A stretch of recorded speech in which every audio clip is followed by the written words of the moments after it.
Do you feel that you have psychological safety at work?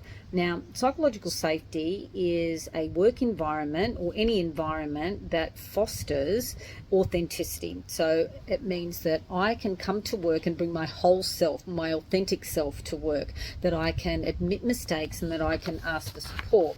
Now, as a leader, there are so many things that you can do. And one of the first things you can do is be really clear and transparent about what you expect. What is it that you want from people?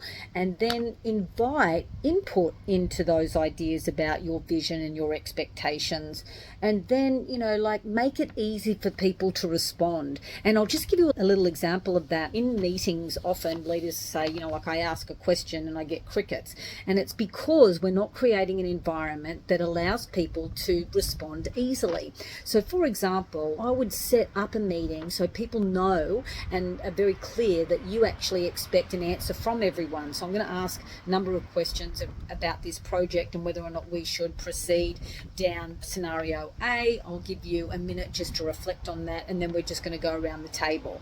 And so people know that that's the expectation. Or you might invite people to turn to the person next to them, have a bit of a discussion, and then feed back to the group. So the quality of your questions, the environment that you set up are all going to foster psychological safety.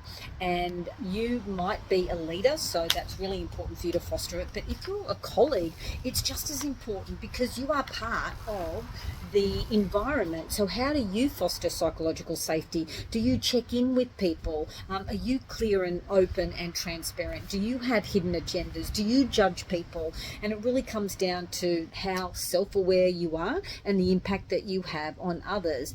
And there's so many benefits for people being psychologically safe in their environment, because then you foster opportunities for people to dig deep a little bit, because they know that they're not going to be diminished if they have an out of the box idea, or if they ask for support, or if they don't know something. And things aren't hidden, they're actually out and open.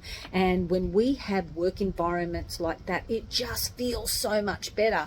And really it starts with you. Now, if you aren't in a leadership position, it still starts with you, because that's the thing that you can control. So the invitation here is to just see, do I foster or do I contribute to a psychologically safe environment? And what can I do to actually turn up the dial a little bit more on that? And just see, the outcome.